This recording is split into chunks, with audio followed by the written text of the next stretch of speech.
The morning light filtered through the loose curtains, illuminating the dusty photographs on the dresser. I reached for my glasses, which were resting on an old tattered copy of The Great Gatsby. 73 years old was no joke. My joints creaked like unlubricated hinges. But I still got up at first light, a lifelong habit. My name is Oswald Pembroke, and most people in Haverhill see me only as a cranky old man who spends too much time on a park bench feeding pigeons.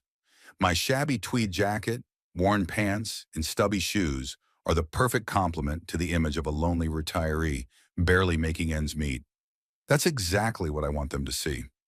I walked to the window and looked out at my lot. A slanted mailbox, an old 90s Toyota in the driveway, peeling paint on the porch. My house hadn't changed in the last 20 years since Elizabeth had gotten sick. My Lizzie. 13 years now she's been gone from me. But every morning I still turn to the empty half of the bed. We bought this house when we were very young, tiny with a leaky roof and creaky floorboards, but it was ours. And then success came. We could have moved anywhere, bought a mansion on a hill or a penthouse downtown, but Lizzie insisted on staying. This is where our roots are, Ozzy. This is where we grew up together. I opened my first restaurant when I was 32, a small family-run place called The Old Hearth, with traditional English food based on Lizzie's mother's recipes. People came, first locals, then visitors. 5 years later, we had 3 restaurants. When I turned 50, I had 14 locations across the state, and at 60, I sold the East Coast franchise. The money was flowing, but Lizzie and I never publicized our wealth. Raised Noel like a normal kid, taught him to appreciate hard work and simple pleasures. He went to public school, worked part-time in the summers, went to a decent but not elite college. When he grew up, I suggested he join the family business. But Noel wanted something of his own, so he became a financial advisor, moved to a more upscale neighborhood in Haverhill.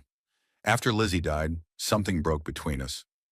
I became consumed with work and grief, even less concerned with my appearance. When he brought Vivian into the house, a skinny blonde with a sharp eye and impeccable manicure, I immediately felt her rejection. She looked around our old house like she was afraid to get her designer shoes dirty. "It's nice," she said then, and I saw Noel cringe in embarrassment. Now I was pouring myself coffee into a cracked mug with the Old Hearth logo on it. One of the few hints of my real life. At 73, I still controlled my empire, now from the shadows. Officially, I'd stepped aside 5 years ago, handing over management to a board of directors. But I still had a majority stake, and every Tuesday I held a video conference from my garage converted into an office. For the neighbors, I just made birdhouses there. My phone vibrated, a message from Bronwyn, my CEO. Quarterly numbers exceeded expectations by 11%. The board is recommending southward expansion. I smiled. Things were going well, very well. A child's drawing hung on the wall. A crooked house in 3 figures, large, medium, and small. To Grandpa from Toby was written in the uneven handwriting of a 6-year-old. My grandson, the only ray of light since Lizzie left. Tobias Pembroke, with her eyes and my stubborn chin. I saw him for the first time when he was 3 days old. Brought him a teddy bear the size of himself. Vivian wrinkled her nose but didn't say anything. She was still a decent person then. For the first 2 years, I visited them regularly, sometimes babysitting while the young parents went out to a restaurant or a movie. But gradually, the visits became less and less frequent. Vivian found 1,000 reasons. Toby just fell asleep. Toby has a slight cold. We're just about to leave. Noel called less and less often, and when I dialed his number, the conversation was strained and short. I suspected what was going on, and one day I asked my son directly when we met in town. "Vivian thinks you're, well, not a good example for Toby," he stammered, avoiding my eyes. "An example of what? How to earn a decent living? How to love the same woman for 40 years? I didn't hide the bitterness in my voice. "Dad, you don't understand. Toby's growing up. He's starting to see the difference. Asking questions about why Grandpa has an old car, why you live in such a small house. Vivian doesn't want him to." He hesitated, but I finished it for him. "So he can be like me, a simple working man with no ambition?"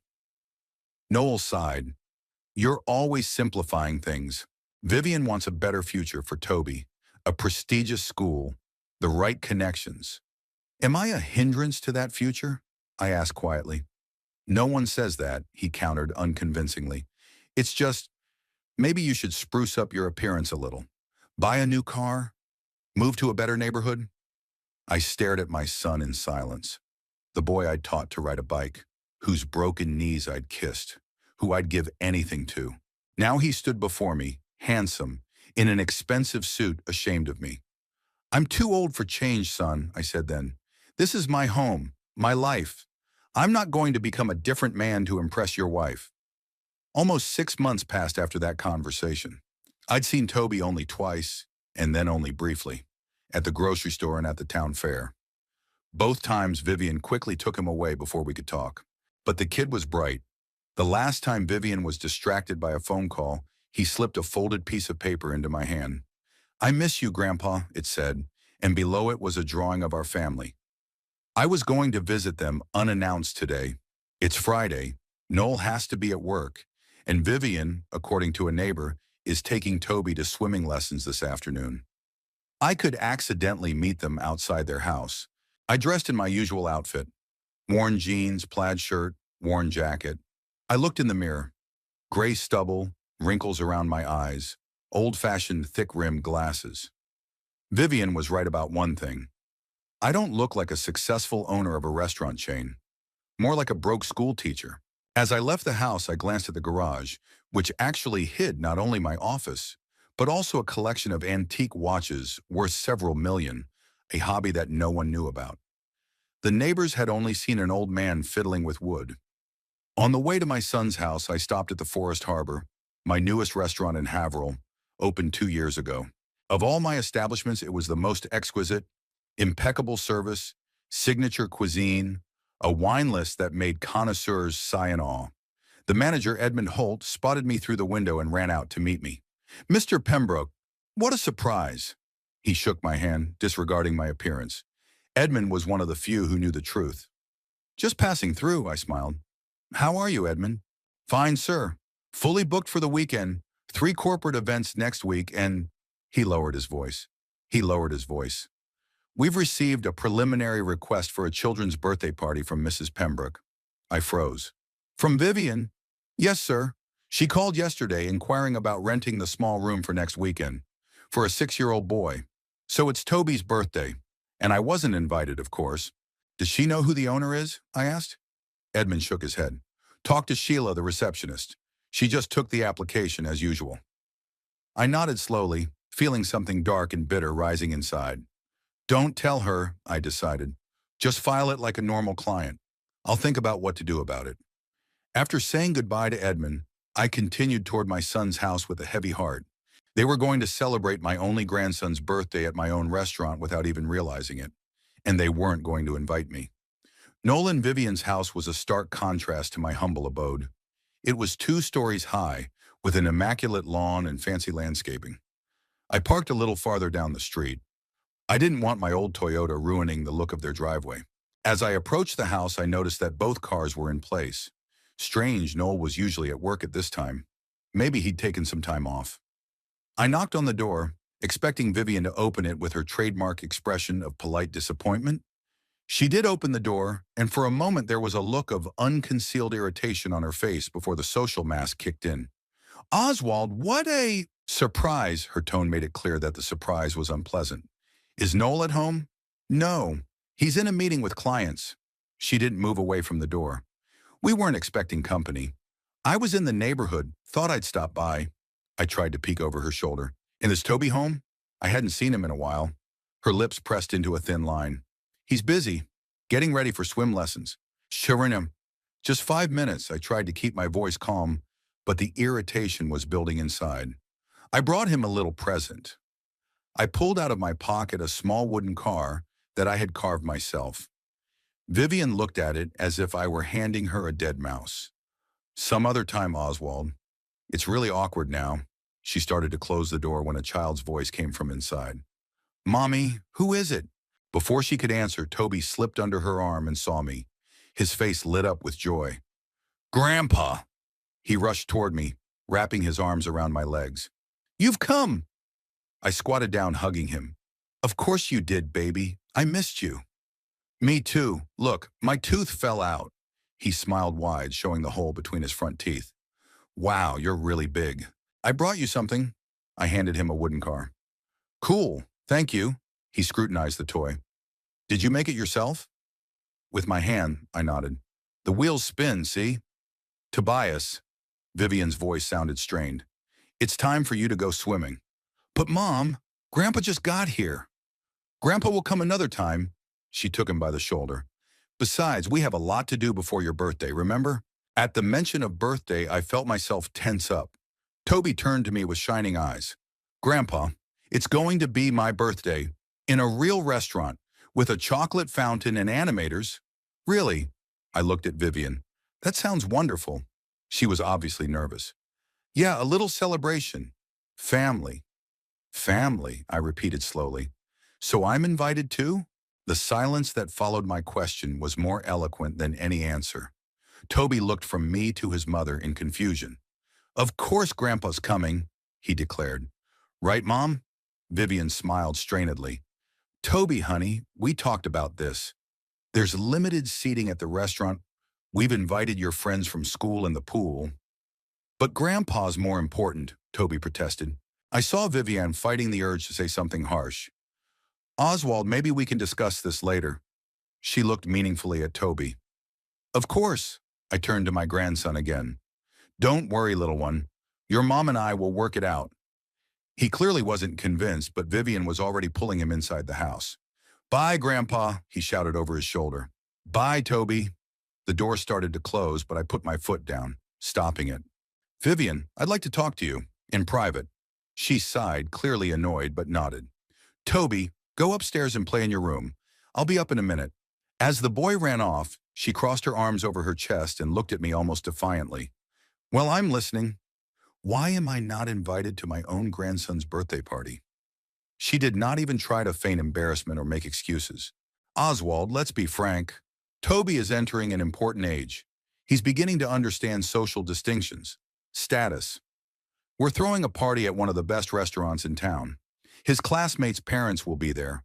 Lawyers, doctors, businessmen, people with a certain status. And I'm an embarrassing stain on your sterling reputation," I finished for her. "That's not what I meant," she objected unconvincingly. "It's just, everyone has their place, and Toby needs to learn to fit in." "Fit for what?" "Your idea of what a family should be?" She sighed as if she were talking to a misunderstood child. "Look at you, Oswald. What are you wearing? When was the last time you had a haircut? What did you drive? This wreck that belongs in a junkyard? What will people think?" "I don't care what people think. I care about my grandson." "Seichwo, if you really cared about Toby, you wouldn't have put us in this position." Her voice got higher. "You could have made a little effort. Buy a decent suit. Change that awful car. Noel offered to help you, but you're too stubborn." I felt anger rise up inside. Cold, clean, unexpectedly refreshing. "Is that what this is about? I'm not rich enough for your social circle." "It's not about money, it's about lifestyle," she said. "Standards.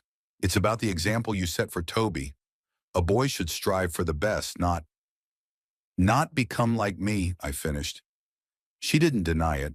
We stood across from each other, she in her perfect house, in her designer clothes, her hair impeccable, and me, an old man in a worn jacket, a wooden toy in his hand. "I'm his grandfather," I said quietly. "The only grandfather he has. And you can see him at other times, in a more appropriate setting." Her tone softened, but only superficially. "Just not on this holiday. Please, Oswald, don't make this difficult." I looked at her and saw through her, an ambitious woman for whom looks and status were more important than a sincere relationship, who chose my son not out of love, but because of the potential she saw in him, who had tolerated me only out of politeness, and now that Toby was older, had decided that politeness was no longer necessary. "I get it," I said finally, very clearly. Something in my tone made her tense. "Oswald, don't worry." I backed away from the door. I won't show up at Toby's birthday party. I won't ruin your perfect picture. She exhaled with relief. Thank you for understanding.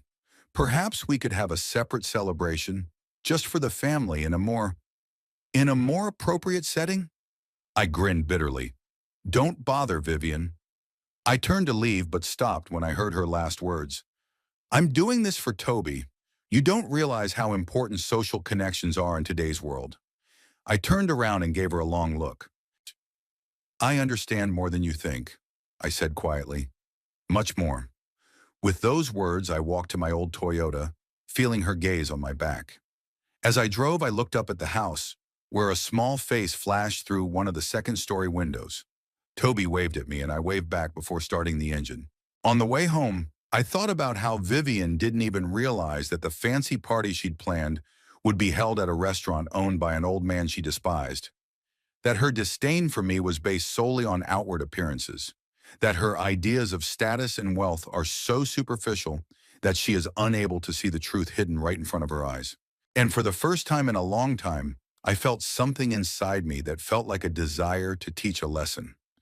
After that unpleasant encounter with Vivian, I didn't leave the house for days, running errands, going over restaurant reports, carving a new wooden toy for Toby that I probably wouldn't be able to give him.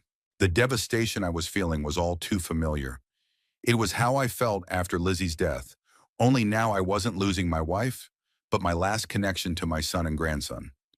On the fourth day, I decided it was time to end this voluntary confinement. Shaking my graying head, I forced myself to dress and walk out the door. Haverhill greeted me with a gray autumn morning, drizzling rain, and sparse passers-by hurrying about their business. I headed towards Sweet Corner, a small bakery 2 blocks from my house.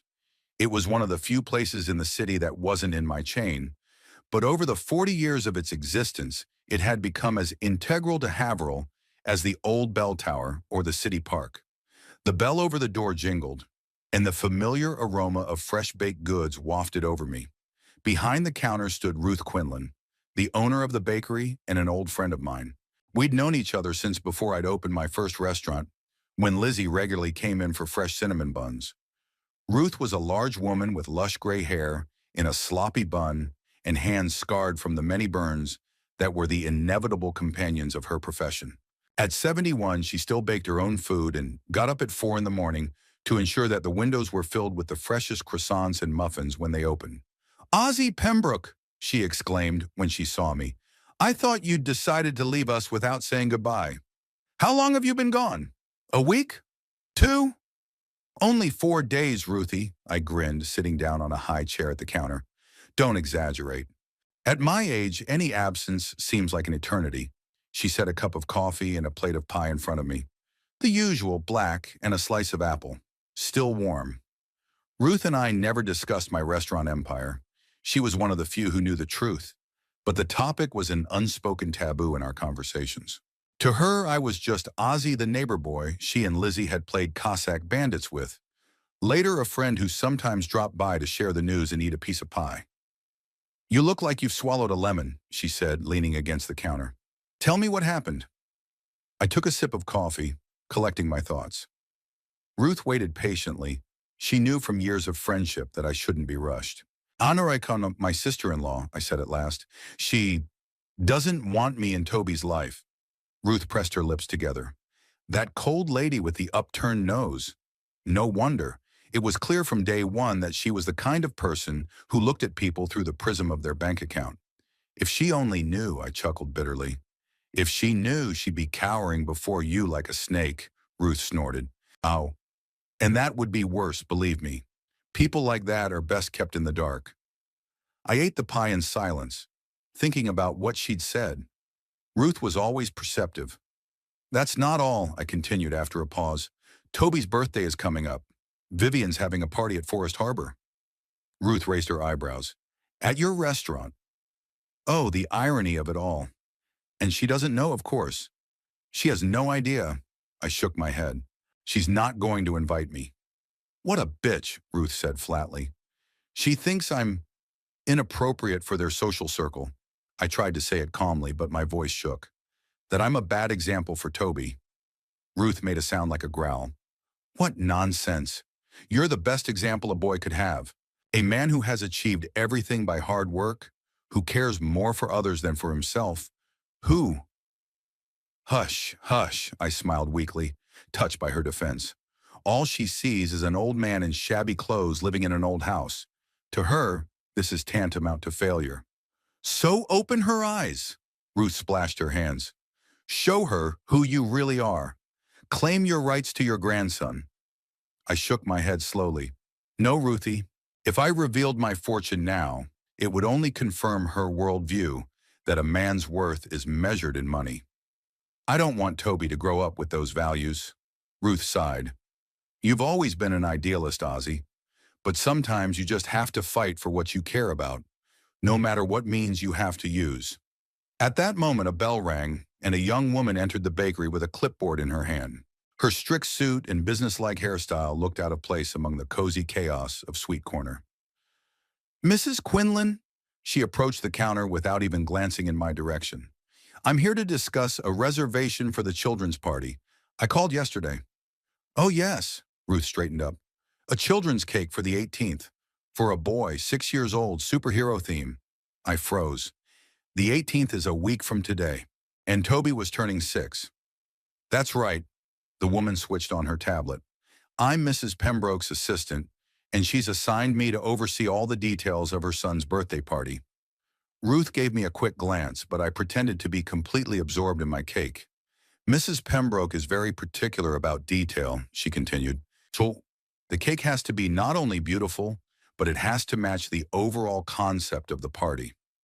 We're having it at Forest Harbor, as you know, which is one of the most prestigious restaurants in town. I almost choked on my coffee. No, I didn't mishear. They're really planning a celebration at my place. Well, my cake won't let a place that prestigious down, Ruth said with a touch of irony. What exactly do the parents want? For the next 20 minutes, I listened to Vivian's assistant recite the requirements for the cake. 3-tiered, hand-painted, with superhero figures, special frosting with no dyes, but bright blue. Ruth only grinned at the contradiction, and a wow effect. There's no budget limit, the assistant concluded. Mrs. Pembroke wants this birthday party to be memorable for all the guests. The guest list includes children from Haverhill's most influential families. Ruth nodded patiently as she wrote down the details, but I could see the corners of her mouth twitching, a sure sign that she was struggling to hold back. Well, I'll make a dream cake for the little birthday boy, she said when the assistant was done. Tell Mrs. Pembroke it'll be perfect. She'll be very pleased, the assistant rose. The cake must be delivered to Forest Harbor by 11 o'clock on Saturday morning. Payment upon delivery. As the door closed behind her, Ruth turned to me with an expression that could only be described as righteous indignation. Did you hear that? The budget is unlimited. Most powerful families. This woman is obsessed with status. I nodded, feeling strangely devastated. Vivian wasn't just organizing a birthday party without me. She was turning it into a social event, a way to cement her position in society. And we're talking about a 6-year-old, Ruth continued to fume. I bet that boy would rather enjoy a simple chocolate cake and a game in the park with his grandfather than all this fancy nonsense. You're right, I smiled weakly. Toby is happy with the simplest things. Last year I gave him a kite flying kit, and we spent the whole day on a hill outside of town. He laughed so hard his cheeks hurt. Ruth covered my hand with hers. Ozzy, you should be at this birthday party. It's your right as a grandfather. Vivian made it clear that I'm not invited. I shook my head. What are you going to do? Sit at home while this woman takes your grandson away from you? I wondered. An idea began to form in my head. It was still vague, but it was becoming clearer by the minute. No, I said at last. I'm not going to do nothing. Ruth nodded approvingly. That's my Ozzy. So what are you planning? I'm not sure yet, but I'll be there at Forest Harbor. Only Vivian won't know about it until the last minute. Ah. And I'm going to make Toby the most amazing cake, said Ruth, with a secret message from Grandpa inside. No message, I smiled. Just a good cake that the boy would like, not his mother. Chocolate with raspberry filling, Ruth nodded, just the way Lizzie liked it. I felt a lump come up in my throat. Toby looked just like his grandmother. The same brown eyes, the same dimpled chin, the same love of raspberries. Suck in our Thank you, Ruthie. You're welcome, old friend. She winked at me. Now go and find a way to teach that arrogant lady a lesson. And keep me informed. I want to know all the details. As I left the bakery, I felt a surge of determination. The plan was slowly taking shape. I pulled out my cell phone and dialed Noel's number. It rang. 1, 2, 3, dropped. Not surprising, but still frustrating. I sent a text. Son, we need to talk about Toby's birthday. Please call me back. There was no reply. That evening, I tried again. Noel's phone was disconnected or out of range. This was unlike him. Even during our periods of estrangement, he always stayed in touch. The next morning, I decided to be more direct. I knew that Noel usually worked late on Fridays, preparing reports for the weekend. His office was in a modern business center in the business section of Haverhill. I'd never been there before. I didn't want to embarrass my son by looking like him among his elegant colleagues. But now the situation called for drastic action. I changed into my best suit, the one I'd worn to Lizzie's funeral. It was still old-fashioned, but at least it didn't look shabby. He combed his hair, trimmed his beard. The mirror reflected an older but tidy man. Not a successful businessman, but not a tramp. Noel's office was on the 12th floor. The receptionist, a young woman with bright red lips, looked at me in surprise when I said my name. "Whoa, Mr. Pembroke is busy right now," she said, glancing at the closed office door. "He has a meeting with a client. May I tell him you stopped by?" "I'll wait," I said firmly, taking a seat in the visitor's chair. "It's a family matter." The receptionist looked uncertain, but didn't argue. It was about an hour before the office door opened and a well-dressed, middle-aged man came out. He shook Noel's hand and left. My son froze when he saw me. His face showed a range of emotions: surprise, confusion, mild irritation, and I thought shame. "Dad, what are you doing here? I need to talk to you." I stood up. "Do you have a minute?" Noel glanced at his watch. "Actually, I've got another appointment in a—" "It's important, son," I interrupted him. "It's about Toby." He sighed but nodded and gestured me into the office. Inside, everything smelled of moderate luxury expensive dark wood furniture, carefully framed pictures, impeccable order. "What is it?" he asked when the door closed behind us. "I know about Toby's birthday party at Forest Harbor," I began without preamble. "And I know I wasn't invited." Noel averted his eyes. "Dad, it's Vivian's decision. She's in charge of organizing." "Ah, what about you?" I looked him straight in the eye. "What's your decision, Noel? Do you also think your father doesn't belong at your son's party?" He slumped in his chair, avoiding my gaze. "It's not that simple. Vivian has invited influential people, clients, partners, and I'll embarrass them with my appearance," I finished for him, "with my old shoes and my cheap clothes." "You're oversimplifying things," he sounded annoyed. "In this town, it's about connections, reputation. You never understood that." "Oh, I understand more than you think." I grinned bitterly. "I realize that you and Vivian are ashamed of me, that you think I'm a failure, a liability, a hindrance to your brilliant social status." Noel sighed. "Dad, no one thinks you're a failure. It's just that, your lifestyle is very different from ours, and that makes it awkward." "Awkward," I repeated. "So your birth father is a source of awkwardness for you." "Don't twist my words." Noel raised his voice. "I'm trying to explain the situation. This holiday is important to Vivian, to our family.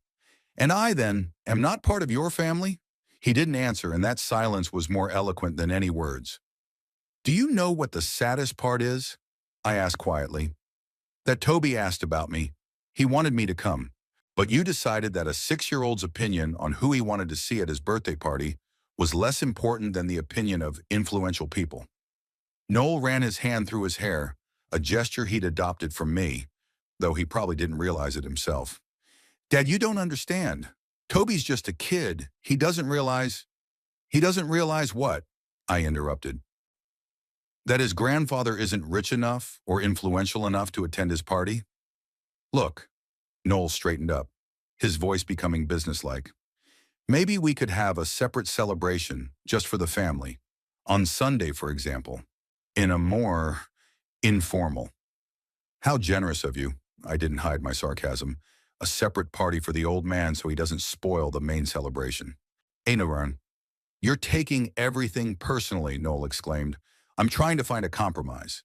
No, son. You're trying to silence your conscience, I stood up. But you know what? I'm going to be at Toby's birthday party, whether you want me to or not. Noel stood up too, his face turning purple. This is too much, Dad. You can't just show up uninvited. I can and I will. My voice was calm but firm. Huanaran, I have a right to see my grandson on his birthday. Vivian will be furious, Noel shook his head. I don't care about that. You should be, he raised his voice. She's my wife, Toby's mother. You can't just ignore her decisions.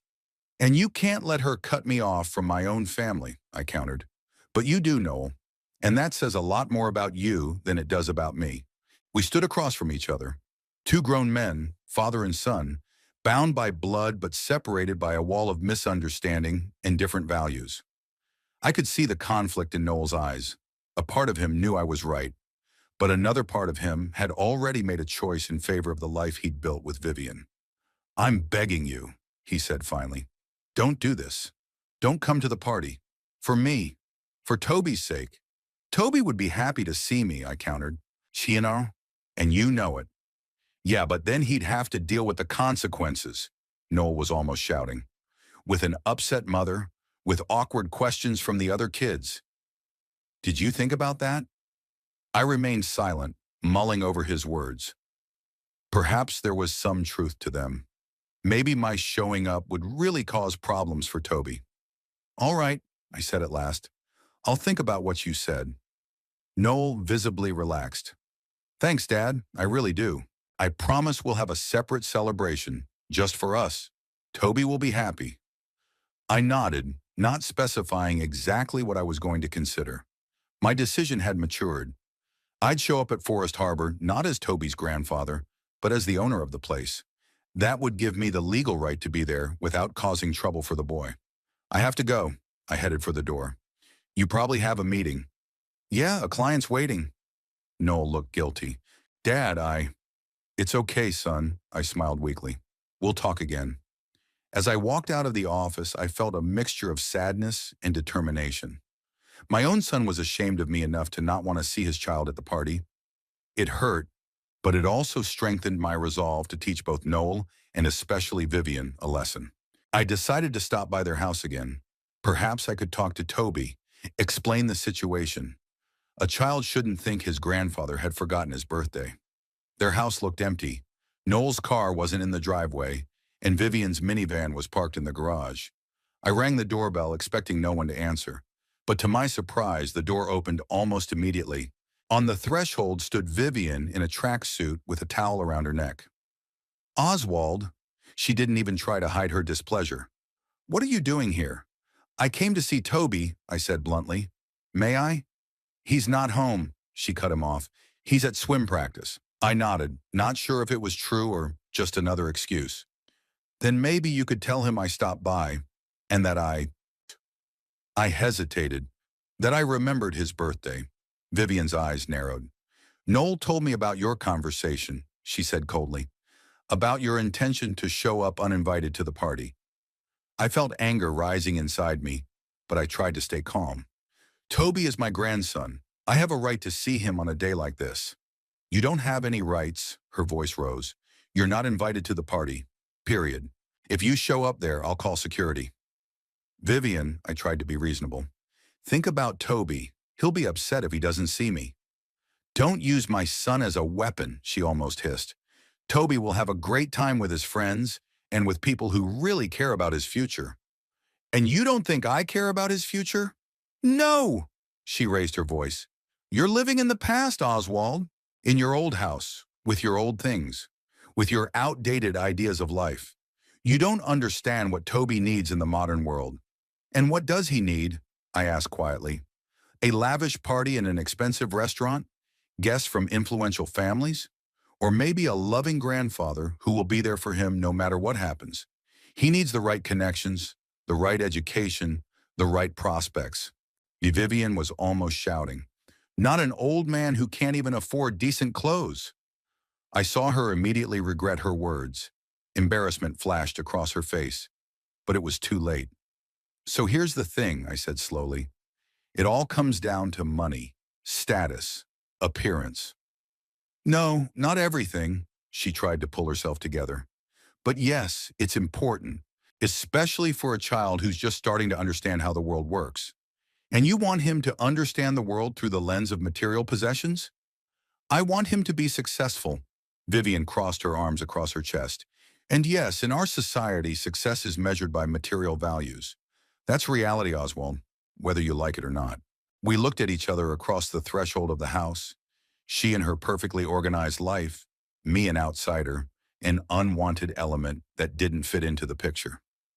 Vivian, I'm asking you one last time, I said quietly. Let me be at Toby's birthday party, for his sake. Her face contorted with anger. You're not invited to your grandson's birthday party, she shouted, losing her temper. You're not invited, period. You stay away from our family, from our home, from our party. Do you hear me, Oswald? Stay away. A few neighbors nearby turned their heads curiously in our direction. Vivian noticed this and became even more angry. See? She hissed. Even now you're causing trouble. You make me scream in front of everyone. Go away, Oswald. Go away and don't come back.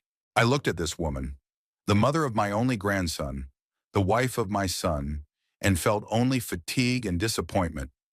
All right, Vivian, I said calmly. I'm leaving. But know this, you're making a mistake, and one day you will regret it.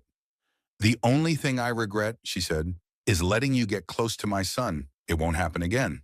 With those words, she slammed the door shut, leaving me standing on the porch under the prying eyes of the neighbors.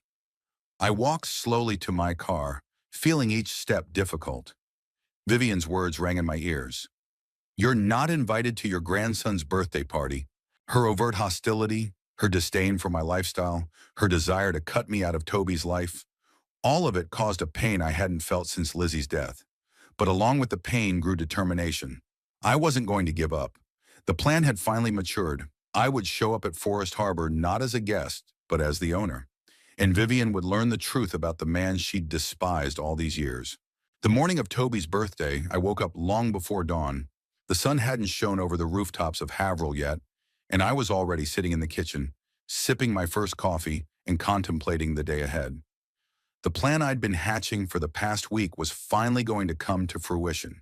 Last night I called Edmund Holt, the manager of Forest Harbor, and informed him of my decision to attend my grandson's birthday party. Not as a guest, but as the owner of the restaurant. Are you sure, sir? Edmund asked cautiously. It might create an awkward situation. I'm more than sure, I answered firmly. Prepare my office and notify the staff that I'll be there from 10 in the morning. But no one must know of my presence until I'm in the room. Whatever you say, Mr. Pembroke. Edmund was always impeccably professional. When exactly do you plan to go out to the guests? In the middle of the party, I said after a brief pause. When everyone's gathered, but before the cake is served. I want to see Vivian's face when she realizes who I really am. Now sitting in the kitchen, looking out the window at the sleepy city, I wondered if I'd gone too far. Would my plan hurt Toby himself? Wouldn't it ruin his holiday? These thoughts tormented me, but I kept coming back to Vivian's words, to her scorn, to her shout. You're not invited to your grandson's birthday party. No, I had to teach her a lesson, to show her that you can't judge a person by their looks or the size of their bank account. By 8 o'clock, I was fully prepared. Opening my closet, I pulled out a suitcase I hadn't worn in years.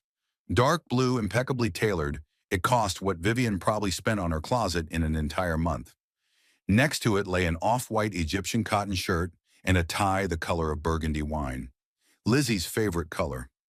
Once dressed, I looked at myself in the mirror. The man looking back at me from there looked quite different from the familiar image of the old Oswald Pembroke that Haverhill had known. This man radiated dignity and confidence. His gray hair was neatly combed, his beard trimmed, and his gold-rimmed spectacles emphasized his clear eyes. I wore a watch, the only luxury I allowed myself in my daily life. A vintage Patek Philippe, a gift from Lizzie for our 30th anniversary. She had always understood my passion for movements, for precision, for things made with a love of detail. What would you say now, Lizzie? I whispered, looking at the picture of my wife on the bedside table. Would you approve of my plan or call me an old fool? I thought her smile in the picture had gotten a little wider, as if she was winking at me from heaven. Lizzie had always supported me in my endeavors, even the craziest ones, and she never tolerated injustice. When I left the house, I didn't get into my old Toyota. Instead, I called a cab to a small garage on the outskirts of the city where I kept my real car, a black executive-class Jaguar. I rarely used it, preferring a modest Toyota for everyday travel, but today was a special occasion. The cab driver whistled when he saw where I was going. "Do any of your relatives own this beauty?" he asked, nodding at the Jaguar as I paid. "You could say that," I smiled. As I got behind the wheel, I felt the familiar softness of the leather seat, breathed in the smell of wood polish. The engine started with a low growl, like an animal awakening from a long sleep. I pulled onto the road, feeling the adrenaline start to flow through my veins. Today, Vivian would see the real Oswald Pembroke. Forest Harbor was located in a picturesque spot on the outskirts of Haverhill, in an old mansion surrounded by century-old oaks. I chose the building myself, having fallen in love with its architecture and location. Lizzie and I had spent a fortune on the restoration, keeping the historic look, but outfitting the restaurant with the latest technology. I parked in the service parking lot and entered through the back door. I didn't want to risk an early meeting with my son's family. Edmund was already waiting for me in the hallway, his normally unruffled face showing slight concern. "Mr. Pembroke, good morning." He shook my hand. "Your office is ready as you requested. The guests will begin arriving in about an hour. The birthday boy's family is already here, checking on the final details of the room." "Thank you, Edmund," I nodded. "Walk me out without anyone noticing." We walked down the service corridor, past the kitchen, where preparations for the feast were in full swing. The cooks and assistants turned their heads in surprise at seeing me in my unfamiliar appearance, but no one dared to ask a question. My office was on the second floor with windows overlooking the garden and a separate entrance from the spiral staircase. It overlooked the main room of the restaurant, where the decorating team was finishing decorating the space in a superhero theme. I spotted Vivian. She was walking between tables, checking the placement of guest name tags, adjusting floral arrangements, giving directions to the staff. Her blonde hair was perfectly styled. Her pale blue dress emphasized her slim figure. She looked like the perfect mother from a glossy magazine. Noel stood a little apart, talking on the phone, probably dealing with work issues even on a day like this. And there was Toby, my grandson, running between the tables, already dressed in his Captain America costume, waving a toy shield. His laughter came through the closed windows, making my heart squeeze with tenderness. "Can I get you anything, sir?" Edmund asked. "Coffee? A light breakfast?" "Just coffee, thank you," I replied, not taking my eyes off my grandson. "And keep me informed of what's going on downstairs." "Of course, Mr. Pembroke. If I may ask you a personal question?" I turned to him. "Yes, Edmund. Are you sure you want to do this?" He seemed genuinely concerned. "Public exposure can be, traumatic for all parties involved." I sighed. "I've thought about it, Edmund. Believe me, thought about it a lot. But my sister-in-law has crossed a line. She's trying to cut me off from my own grandson, and I can't let that happen." He nodded, not arguing any further. "I understand, sir, and I'll be there for you if you need support." After he left, I was left alone, watching the preparations for the feast. Gradually, the hall filled with guests, families with children, all dressed up, many with brightly wrapped gifts. I watched as Vivian greeted each guest, as she introduced them to Noel, as Toby received congratulations and gifts. My heart squeezed when I saw the boy glance toward the door after each new guest, as if waiting for someone. Me? He's waiting for his grandfather. At 11 o'clock, Ruth's cake arrived, a three-tiered wonder decorated with superhero figurines. I smiled when I noticed that the main color was not blue as Vivian had requested, but chocolate with red accents, Toby's favorite combination that he'd inherited from Lizzie. By noon, all the guests had gathered, and the party was in full swing. Animators in superhero costumes entertained the children, adults chatted over champagne, and waiters scurried between tables with trays of hors d'oeuvres. I could see Vivian smiling contentedly as she accepted compliments from the guests. Her party was a success, the perfect birthday party for the perfect family.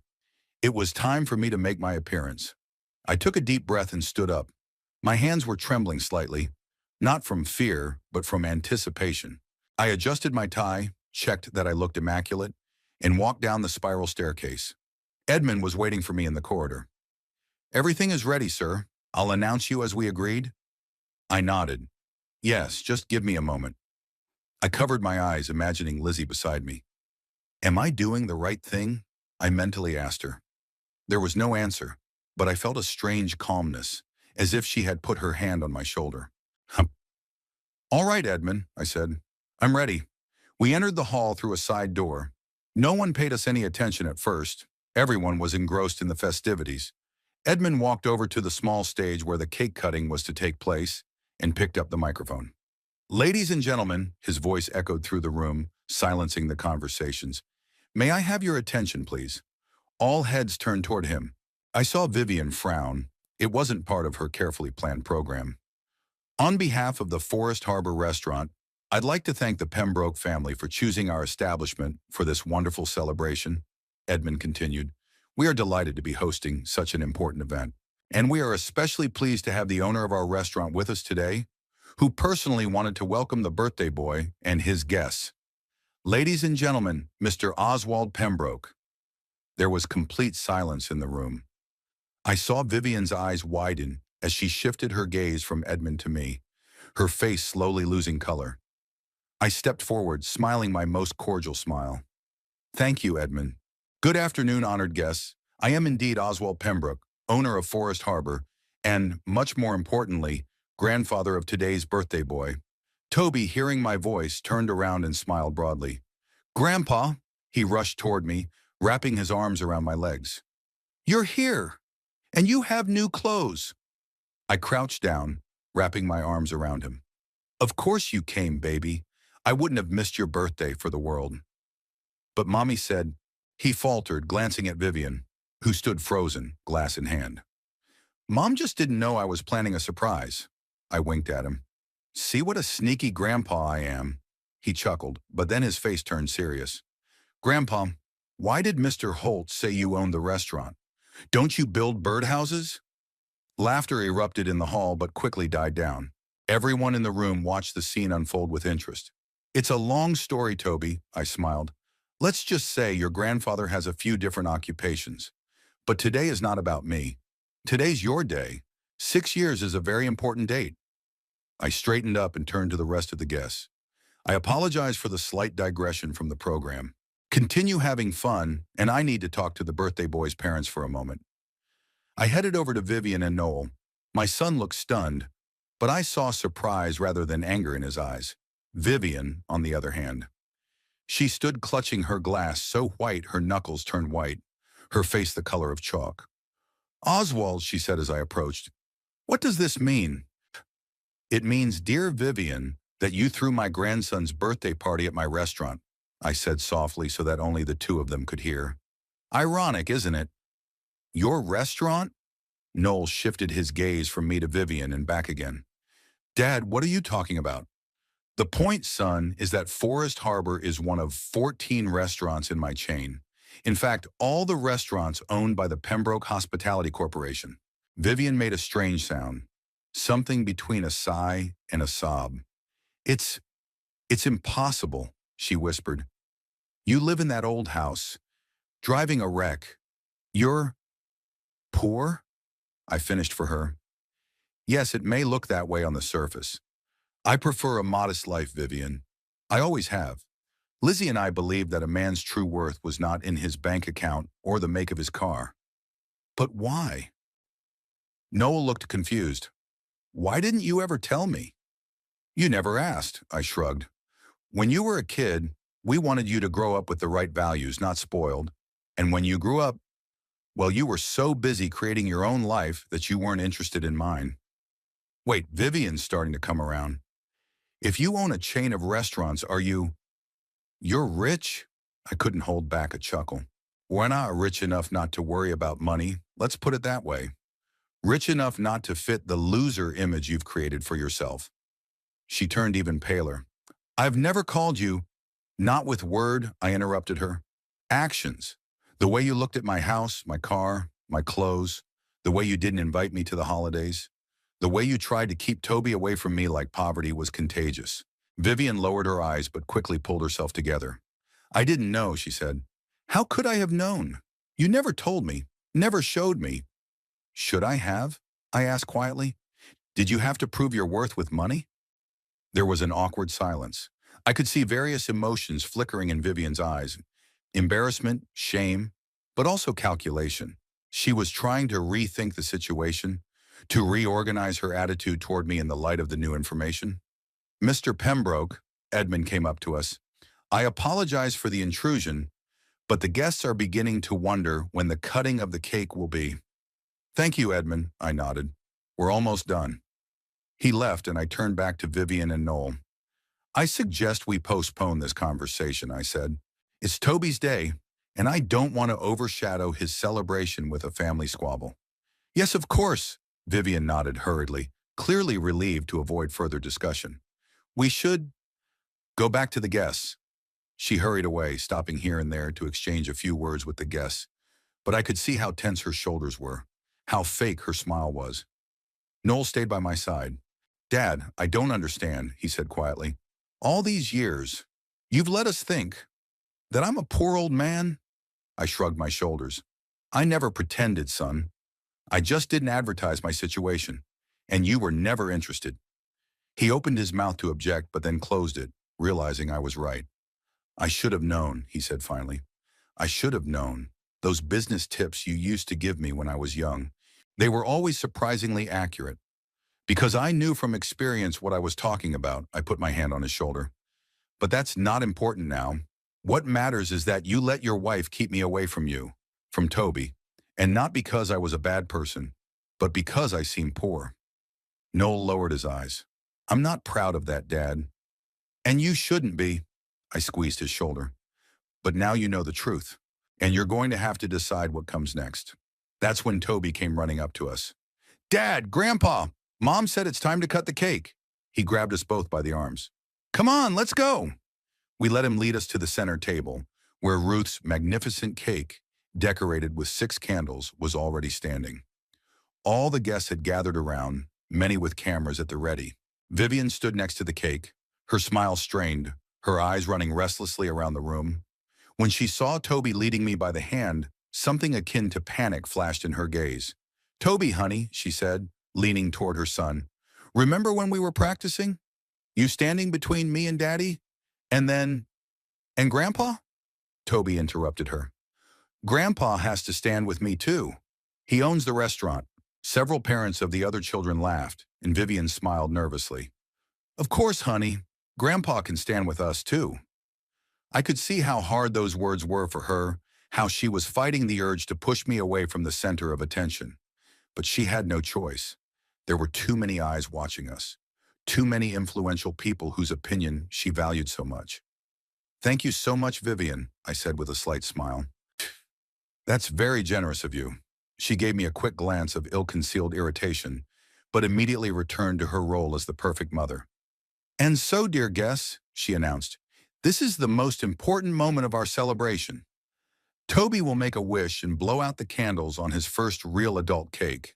Actually, this is my 6th cake, Mom, Toby said in a practiced tone, causing another wave of laughter. Vivian blushed slightly. Of course it is, sweetie. I meant the first one in such a beautiful restaurant. Grandpa's restaurant, Toby clarified proudly, and I saw Vivian grit her teeth. Yes, at Grandpa's restaurant, she repeated with a strained smile. Now let's blow out the candles. All the guests started singing happy birthday, and I watched Vivian. Her face was a mask of polite happiness, but her eyes betrayed her true feelings, a mixture of shock, embarrassment, and desperate attempts to salvage the situation. She was like a person who suddenly found herself standing on thin ice that could crack at any moment. When the song ended, Toby took a deep breath and blew out all 6 candles with one breath. The guests applauded and the cake cutting began. Grandpa, the first slice for you, Toby announced, handing me a plate of cake. I saw Vivian twitch as if she wanted to stop him, but she held back. Thanks, kid, I smiled. It's an honor. Do you like my party? Toby asked, looking at me with his big brown eyes so similar to Lizzie's. Very much. I crouched down so I was on the same level as him. But you know what? The best part about it is that I get to be here with you. I'm glad too. He hugged me. I thought you weren't coming because Mom said, Toby, honey, Vivian intervened, putting her hand on his shoulder. Why don't you treat your friends to cake? They're all waiting. Toby nodded and ran off to distribute the cake, leaving Vivian and me alone. Was it a play, Oswald? She asked quietly, continuing to smile for the others. Did you plan all this to humiliate me? No, Vivian, I answered just as quietly. I planned it to be at my grandson's birthday party, which you tried to kick me out of. You humiliate yourself with your prejudices, your arrogance, your belief that a man is defined by his bank account. You could have just said so, she countered. You could have explained who you really are. And what would have changed? I looked her in the eye. Would you respect me because I'm rich? But is that the right reason to respect a man? She couldn't find anything to say, so I continued. I didn't mean to humiliate you, Vivian. I wanted to teach you a lesson. And from the look on your face, it's a lesson learned. She swallowed. What are you going to do now? Tell everyone how we... No, I shook my head. I'm not going to take my family problems public, but I expect you to stop preventing me from communicating with Toby from today. He's my grandson, and I have a right to be a part of his life. Vivian took a deep breath, trying to keep her composure. Of course, Oswald. Yeah, I was wrong, and I apologize. I could see that those words were not easy for her, but I also realized that they were not due to genuine remorse, but to a realization of my true position. I accept your apology, I said. But remember, Vivian, I have always been and will always be just a grandfather to Toby. Not a restaurant owner, not a rich businessman, just a man who loves him. And I hope that someday you'll realize that that's far more important than any money. With those words, I left her standing by the cake table, her face still pale and her smile strained. She looked at me as if she were seeing me for the first time, and there was a new unfamiliar feeling in that look. Uncertainty. I headed over to Toby, who was enthusiastically telling his friends that his grandfather owned an entire restaurant. The kids listened with their mouths open, and their parents threw interested glances at me. I could feel the atmosphere in the room had changed. Now I was no longer a strange old man who had accidentally wandered into the party, but the respected owner of a prestigious establishment. The irony of the situation did not escape me. The very people who might have looked down on me when they saw me in my regular clothes were now eager to get acquainted, exchange business cards, and discuss business.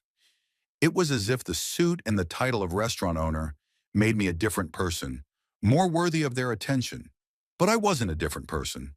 I was the same Oswald Pembroke I had been yesterday and a year ago.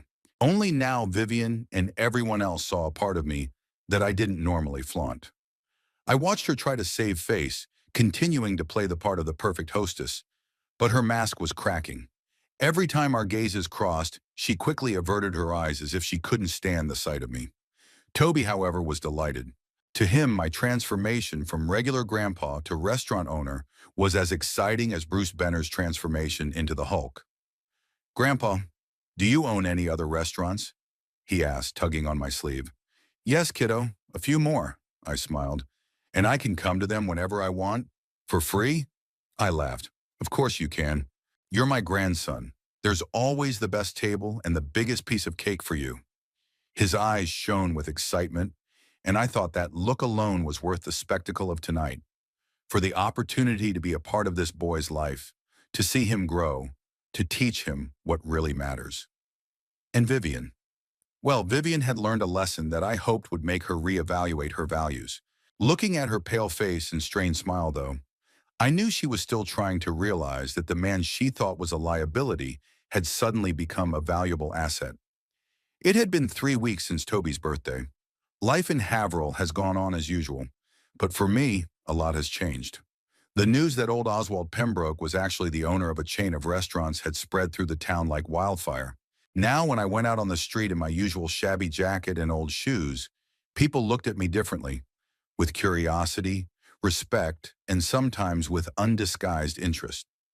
Neighbors who had previously only nodded politely when they met me now stopped to chat. Store clerks became more attentive, bank clerks more obliging. It was as if people saw me as a different person, even though I hadn't changed one bit. Most of all, however, Vivian's attitude had changed. Whereas before she tried to keep me at a distance from her family, now she literally forced me to communicate with them. Not a day went by without her calling or texting me. Oswald, we're thinking of having a family dinner this weekend. You should definitely come. Oswald, Toby misses you so much. Why don't you come over tonight? Oswald, I found that wonderful antique store you mentioned. Why don't we go together? I sat on the veranda of my house, rereading another message from my sister-in-law, and couldn't hold back a bitter chuckle. She had never mentioned my antique store, because I never talked to her about antiques. It was one of Vivian's many awkward attempts to create the illusion of shared interests and closeness between us. There was a knock on the door, and Noel appeared on the doorstep unannounced, which was unusual. Ever since that memorable birthday, my son had seemed lost, as if the ground had fallen out from under him. He didn't know how to behave with me, either being overly deferential or resentful of my years of deception, or trying to rebuild the relationship as if nothing had happened. Daddy, he was awkwardly shuffling from foot to foot on the threshold. Are you busy? I always have time for you, I gestured him into the house. Tea? Coffee? Coffee, if I may. Noel walked into the kitchen and sat down at the table where Lizzie and I had fed him breakfast 30 years ago. I set the cup in front of him and sat across from him, waiting for him to collect his thoughts. The silence was lingering. You look tired, I finally said. Problems at work? There's nothing wrong at work, he rubbed his forehead. It's at home. Vivian. I nodded, unsurprised. She can't talk about anything but you, Noel continued. Your restaurants, your business, your connections. She makes lists of people she wants to invite to dinner, to introduce you to. She's planning vacations together. She's even talking about moving closer to you. I couldn't help but laugh. We already live in the same town. You know what I mean? Noel looked annoyed. She's obsessed with getting close to you, and we both know why. Because of the money, I nodded. It's obvious. Not only that, Noel looked away. Status, too. You're suddenly the person she's always wanted as a relative. Successful, powerful, respected. To her, it's like winning the lottery. I sipped my coffee, pondering his words. And for you, son? What is it to you? Noel flinched as if I'd hit him. What do you mean? You suddenly want to have a relationship with me, too. You're inviting me to dinners, calling me, asking me what I'm up to. I'm asking you, is this about the money? Noel's face turned pale. How can you say that? You're my father. The father you've been ashamed of for the last few years, I said calmly. The father you let your wife sideline in your life. I knew him. It's been difficult. Noel lowered his eyes. Vivian is demanding of social connections, of surroundings. I didn't want conflict. And I let her dictate terms, even when it came to your own father. He was silent, and there was more truth in that silence than in any excuse. You know, son, I continued, when your mother died, I thought the worst thing that could happen to a man was to lose the woman he loved. But I was wrong. There are worse things, like realizing that your own child values in you, not your love, not your experience, not your support, but only potential gain. That's not fair, Dad, Noel raised his voice. I've always loved you, always respected you, but not enough to protect you from Vivian's neglect, I pointed out. Not enough to insist that I attend my own grandson's birthday party. Noel ran his hands through his hair, a gesture of despair I remembered from his childhood. I was wrong, he admitted quietly. I let Vivian influence my decisions more than I should have. But I never stopped loving you, Dad. Never. I looked at my son, his gaunt face, the wrinkles in the corners of his eyes, the silver threads in his dark hair. When had he had time to grow up like that? When did my boy become a middle-aged man, torn between his wife and his father? I believe you, I said at last. But I don't want words, Noel. I need action. What do you want me to do? Be honest. With yourself, with me, with Vivian. If you want to rebuild our relationship for money, say so. If it's love, prove it. He looked at me for a long moment, then asked quietly, how do I prove it? Start small, I shrugged, like telling Vivian to stop pretending She's always appreciated me. It's humiliating for both of us. Noel nodded, but I could see the uncertainty in his eyes. He was afraid to confront his wife, afraid of upsetting the delicate balance in his family, and that told me more about his priorities than any words could. After Noel left, I sat on the veranda for a long time, looking at my old but well-tended garden. Lizzie loved those flower beds, those trees, that little pond with the goldfish. Luxury is not expensive things, Ozzy, she said. Luxury is being able to live the life you want, not what others expect. My musings were interrupted by the phone ringing. Vivian's name popped up on the screen. I sighed and answered it. Oswald, good afternoon. Her voice was oozing with honeyed sweetness. How are you today? Fine, Vivian. To what do I owe the pleasure? Oh, I was just thinking. Toby misses you so much. Maybe you could come over for dinner tonight. I'll make your favorite dish. I grinned. She had no idea what I liked to eat. Unfortunately, I can't make it tonight. Business meeting. Business meeting? Her voice changed to interested. Oh, I see. Something to do with restaurants? You could say that? That's interesting. You know, I've always admired people who can build a successful business from scratch. You must have amazing business acumen. Vivian, I interrupted her. Let's not pretend. You've never been interested in my business before. Don't start now. There was an awkward pause. I don't know what you mean, she finally said in a strained voice. I'm just taking a polite interest in the life of my husband's father. The father you didn't want to see at your own son's birthday party, I reminded her. It was a misunderstanding. She was clearly choosing her words. I didn't know all the circumstances. You mean you didn't know about my money? There was another pause, a longer one. Oswald, this is inappropriate. Her voice grew colder. I'm trying to have a relationship and you're making it impossible. I just want honesty, Vivian. You disrespected me when you thought I was poor. Now, after learning of my condition, you suddenly think I'm worthy of being a part of your life. That's hypocrisy. How dare you? Her voice rose. I've always respected you. It's just that you didn't fit into our lifestyle, our social circle. And now all of a sudden you do? What's changed, Vivian? I'm still the same person. She sighed heavily. All right, Oswald. I admit that I was prejudiced. But people change. I have changed. And I truly want you to be a part of our lives.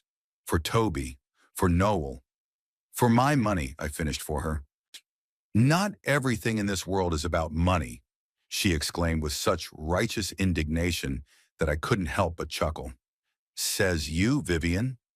The woman who, less than a month ago, was screaming that I wasn't invited to my grandson's birthday party because, and I quote, I can't afford decent clothes. She fell silent, cornered by her own words. What do you want from me, Oswald? She asked at last. Koneno, do you want me to crawl on my knees to apologize? All right, I was wrong. I judged you superficially. Is that enough of a confession for you? It would be enough if I believed you were sincere, I replied. But we both know you're only saying this because you've recognized my condition. You're insufferable, she sounded annoyed at me. I'm trying to make things right, and you— No, Vivian, I interrupted her. You're trying to get access to my money. That's not the same thing. There was a heavy silence on the other end of the line. I could almost see her fighting the urge to be rude to me and the realization that it might close the door to her potential wealth. Tell Toby I'll pick him up on Saturday, I said without waiting for her response.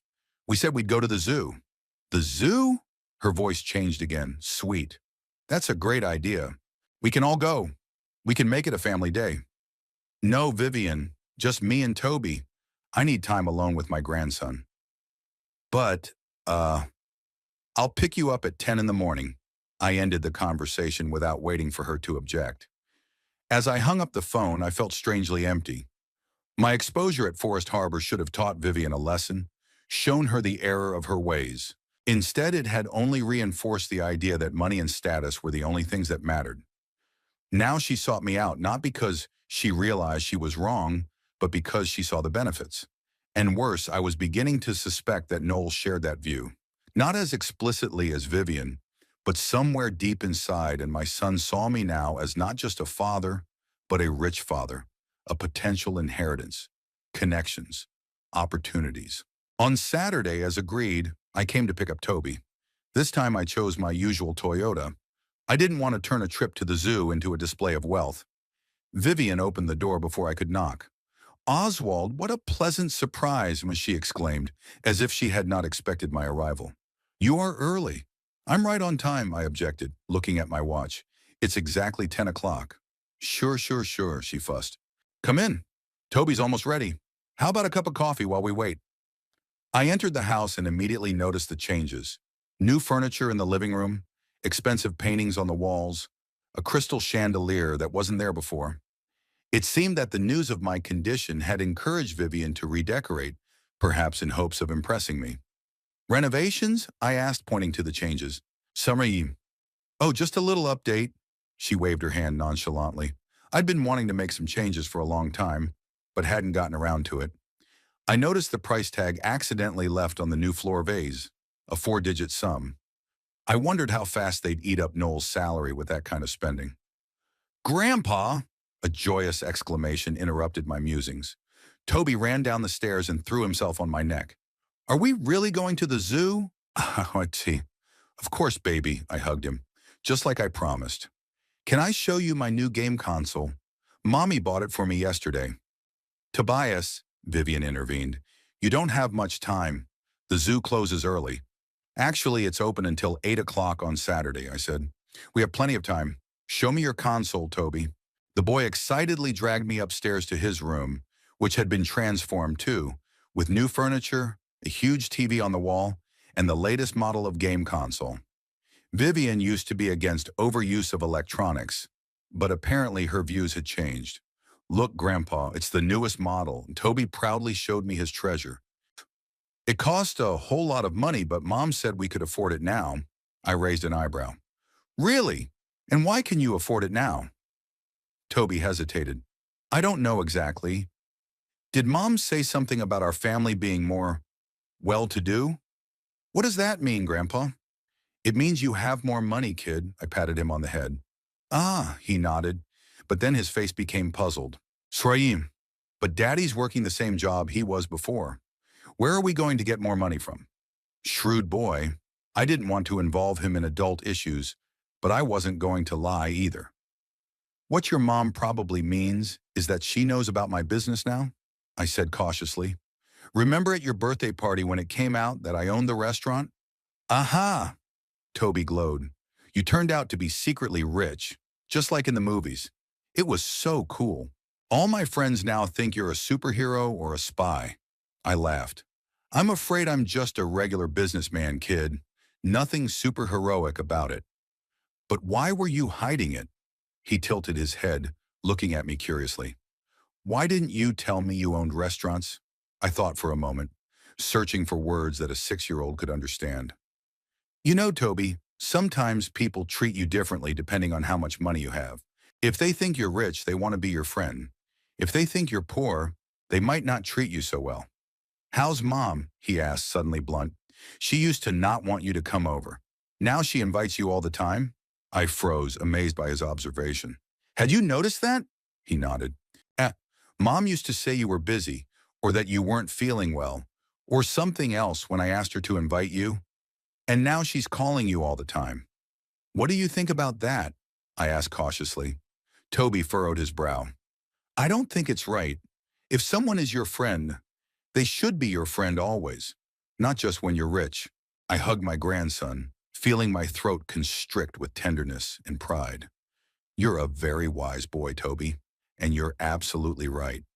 "Grandpa," he looked at me with serious eyes, "will you come to our house even if Mom stops inviting you again?" "Always, baby." I held him tighter to me. "You're my grandson, and nothing will change that. Not the money, not the lack of it, not your mom's opinion." He nodded, satisfied with the answer, and went back to showing me the console. I watched him and thought about how much cleaner and clearer a child's view of the world was. Toby instinctively understood what his parents seemed to have forgotten. A person's worth is not measured by their bank account. Our trip to the zoo was wonderful. Toby delighted in looking at the animals, asked a million questions, laughed at the monkeys, and watched the majestic lions mesmerized. I bought him an ice cream and a souvenir stuffed elephant, and we took pictures near the giraffe enclosure. By the time we got back to Noel and Vivian's house, it was getting dusk. Toby, tired but happy, had fallen asleep in the back seat, cradling his new stuffed friend. Vivian met us on the doorstep, her smile strained. "You guys are taking so long." I was beginning to worry. "We had a great time," I replied, helping a sleepy Toby out of the car. "Didn't we, baby?" "It was great," he mumbled, rubbing his eyes. "Grandpa knows everything about animals." "That's great," Vivian said with a strained smile. "Toby, honey, come inside. It's time to take a bath and get ready for bed." "Ah, I want Grandpa to read me a bedtime story," Toby protested. "He promised." Vivian gave me a quick glance. "Grandpa must be tired. Some other time." "Actually, I'm not tired," I objected. "And I did promise Toby a bedtime reading." "Dad?" Noel came out of the house. "Are you back already? How was the zoo?" "It was great," Toby cheered up. "We saw an elephant that lifted a log with its trunk and monkeys that threw fruit, and—" "You'll tell me all about it at dinner," Vivian interrupted him. "Bath and pajamas now." Toby went reluctantly into the house but turned around at the door. "Grandfather, you're not leaving, are you? Will you read to me?" "Sure, kid," I smiled. "I'll wait here with your parents." When Toby disappeared into the house, Vivian turned to me. Oswald, we've been meaning to talk to you about the future." "The future?" I raised an eyebrow. "Yes." She looked at Noel. "Come in. We'll discuss it over a cup of tea." I went into the house and sat down in the living room. Vivian was fussing with the tea, and Noel was drumming his fingers nervously on the arm of the chair. "So what kind of future did you want to talk about?" I asked when the tea was poured into cups. Vivian took a deep breath, as if gathering her courage. "Oswald, we've been thinking a lot about our family, about how we could become closer, and we have a proposal." "I'm all ears." I took a sip of tea, waiting for the continuation. "We were thinking maybe you should move in with us." She smiled. "We have a big house, plenty of room. Toby would be happy to see you every day, and you wouldn't have to live alone in that, old house." I slowly set the cup down on the table. "Huh, to move in with you," I repeated. "And why the sudden concern for my well-being?" Vivian cast a quick glance at Noel, as if looking for support. "We just think it would be best for everyone," my son interjected. "You wouldn't be alone. Toby would have more time with his grandfather. We could help each other. And of course," Vivian continued with a smile that didn't touch her eyes, "your house can be sold. Imagine how much money you'll get. This neighborhood is very valuable right now." "That's what it is. My old house, which they used to consider unworthy of their visit, has suddenly become a real estate sweet spot." "What about my watch collection?" I asked innocently. "And antiques. Would there be room for them in your house?" "A watch collection?" Vivian stepped forward. "You collect clocks?" "Yes, antique ones. Some of them are worth more than your entire house," I exaggerated deliberately, watching for a reaction. Vivian's eyes lit up like a predator's when it smells prey. "Of course we'll find a place. Maybe we'll allocate a whole room for your collection, or a special gallery." I looked at her and saw through her greed poorly disguised by care, calculation masquerading as familial affection. And Noel, my son, sat by me, not objecting, letting his wife play this unseemly game. "You know, Vivian," I said slowly, "I understand what you want. You hope that if I move in with you, I'll rewrite the will in favor of Toby, and indirectly, you and Noel. That my money, my restaurants, my collections will end up in your hands?" She flinched as if struck. "How can you say that? We're just looking out for you." "About my money," I corrected. "Not me. And you know what, Vivian? You're right. I really am going to rewrite my will, but not in the way you're hoping." I turned to Noel. "I'm disappointed, son. I thought you were above this, that you understood the difference between loving your father and loving his money." Noel turned pale. "Dad, you've got it all wrong." "No, I got it right." I stood up. "Tell Toby I'll come back another time to read to him." I wasn't in the mood today. I headed for the door, feeling their stares on my back. On the doorstep, I turned around. One more thing, I'm not selling my house, not for any money. It's where I was happy with your mother, where I want to grow old, and it's where I'll die when the time comes. And as for the inheritance, well, I have time to think about who really deserves it. With that, I walked out, leaving them to digest what they had heard. As I got in the car, I noticed Toby at the second floor window, waving at me, his childish face expressing genuine disappointment. I waved back, feeling bitter that I had let him down by not reading the promised story. But I felt even more bitterness at the realization that his parents saw me not as a person, but as a money bag. All the way home, I pondered how my exposure, intended as a lesson for an arrogant daughter-in-law, had turned into a test of my family's true values. Both Vivian and Noel failed that test. The only one who remained sincere was 6-year-old Toby. Maybe that was the real lesson here. That money doesn't make people better or worse. It just brings out more clearly what's already in their souls. It had been 2 months since the night Vivian had asked me to move in with them. 2 months of reflection and difficult decisions. During that time, I've thought a lot about my life, about my family, about what really matters in my 73 years. After much reflection, the decision matured. I contacted Bronwyn, my CEO, and set up a meeting at the company office. The first time in many years I had decided to show up there in person. Gentlemen, I began without preamble, I have gathered to announce my decision to sell Forest Harbor. A surprised whisper ran through the room. Forest Harbor was one of our most profitable restaurants, the crown jewel of the chain. And there is one more condition of the deal. The information that Forest Harbor was part of our chain must not be disclosed. Officially, I'm selling the restaurant as an individual, not affiliated with Pembroke Hospitality. There's one more thing, I said before I left. I want to make changes to the structure of the company. I want to set up a trust in the name of my grandson, Tobias Pembroke. What are the terms of the trust? Toby will have access to the fund's assets and the company's shares when he turns 25. Until then, the fund will be managed by an independent trustee. I suggest you, Bronwyn, if you agree, Noel will get a fixed share of the company. I was firm on this decision. 10% of the shares, no more, and no executive positions. 3 days later, the deal was finalized. Forest Harbor was officially owned by Morton Gilbert. There was a small article in the local paper that referred to me as a restaurant owner who had decided to take a well-deserved retirement. Vivian called me within an hour of the article. Oswald, I just read in the paper. You sold the restaurant? Yes, I've decided it's time to finally retire. But, I thought you had a chain of restaurants. This is the moment I've been waiting for. No, Vivian. Forest Harbor was my only restaurant. I overestimated my assets that day. I was angry at you. I wanted to teach you a lesson. I'm sorry for that little lie. There was a long pause. I could almost see her expression change from disbelief to disappointment, from frustration to annoyance. Noel called the next day. Unlike his wife, he seemed genuinely concerned. Dad, I heard you sold the restaurant. Is everything okay? You need the money? I'm fine, son. I just figured at my age it's time to retire completely. But I thought, after what you said at Toby's birthday party, I exaggerated a little bit. I was angry at Vivian. I wanted revenge. Stupid, I know. So there's no restaurant chain? No expensive watch collection? There are watches. I didn't want to give up my hobby completely. But they're not as valuable as I'd hinted, just old movements I've collected over the years. After that conversation, relations with my son and daughter-in-law predictably cooled. Vivian stopped calling with dinner invitations. Noel dropped by less and less often, citing busyness. We were back to where we'd started. I was back to being an old geezer, of no interest to an ambitious young couple.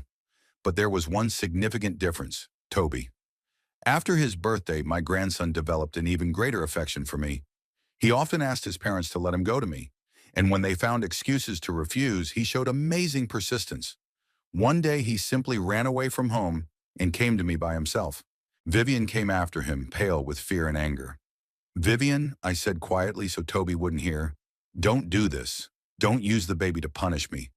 I don't know what you mean. It's just, Toby has a lot of classes, activities, all of them suddenly appearing after you found out I'm not as rich as you thought?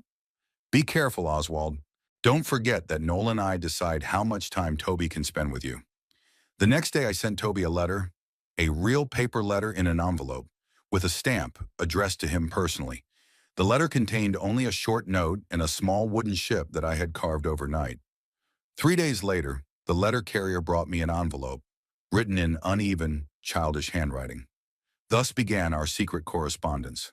Each week I sent my grandson a letter with a new little craft and instructions on how to make something simple myself. Vivian probably knew about our letters but didn't interfere. Maybe she thought it was harmless, or maybe she just didn't want conflict with her son, who treasured our correspondence. Sometimes I was able to see Toby, in the park where he came with his nanny, at school, at open events, and occasionally Noel brought him to my house when Vivian was away on business. One day when Toby was already 7, he asked me, "Grandpa, is it true that you used to be rich and then you stopped?" "Who told you that?" "Mommy told Daddy that you lied to them, that you pretended to be rich and you only had one restaurant." You know, Toby, wealth isn't just about money. A person can be rich in friends, experiences, memories. "Grandpa, do you have any secrets?" he asked me out of the blue. "I saw you talking to some important man in the park. He called you Mr. Pembroke and talked about some company." I mentally berated myself for being careless. It was Douglas, my finance director.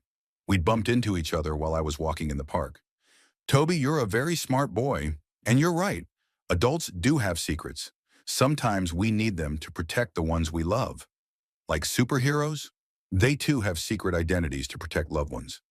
"Exactly. And if I have any secrets, they don't change the main thing. I'm your grandfather, and I love you very much." "And I love you." "And I won't tell anyone about your secrets, I promise." Twice a week, I traveled to a neighboring town where Pembroke Hospitality was headquartered. The company was thriving under Bronwyn's leadership. I still made key decisions, but I was handing over more and more authority to her. The trust fund for Toby was formalized. Most of my assets, about 70%, were to go to him when he reached the age of 25. Until then, the fund was managed by Bronwyn, and Toby didn't even know it existed. One spring day, I received an unexpected visit from Noel. He looked worried. "Dad, I need to talk to you. I invested client money in a project that turned out to be unreliable. I need help. 200,000. "Son," I interrupted him, "why did you come to me? Why not your friends? Not the bank? Not your colleagues?" "Yeah, you're my father. Who else am I supposed to go to? The father you practically cut out of your life after you found out he wasn't as rich as you'd hoped? What do you want me to say? That I was wrong? That I was influenced by Vivian? Okay, I admit it. But this is my life we're talking about here. My career. Noel, I will help you, but not with money. I'm going to help you make the right decision. You're going to admit your mistake. You're going to take responsibility." "It will ruin my career," he exclaimed. "I know that the easiest way is not always the right way. The money you're asking for won't solve your problem. It will only delay the consequences." 2 weeks later, I learned that he had admitted his mistake to his superiors. He wasn't fired, but he was demoted and required to pay restitution from his salary for several years. Vivian, of course, was furious. Our already chilly relationship became completely icy. She forbade Toby from coming to see me, intercepted my letters, wouldn't take my calls. But my grandson was persistent. He found ways to contact me, passed notes through school friends, secretly called from a classmate's phone. Life went on as usual. I enjoyed my quiet double life, a modest retiree to neighbors and family, a successful businessman to colleagues and partners. This freedom from expectations, from pretensions, from fake relationships based on money was priceless. Most importantly, I had Toby, a boy who saw me not as a source of money or status, but simply as a loving grandfather, who valued our letters, our rare meetings, our shared secrets more than all the material goods in the world. And someday, when he grows up and is wise enough to properly manage his inheritance, he will know the whole truth about who I really was, about the values I tried to pass on to him. That true wealth is not about money, but about the ability to stay true to yourself no matter what.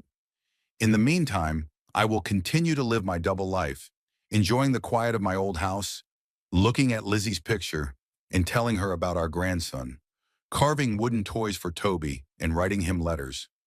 And therein lies my true treasure,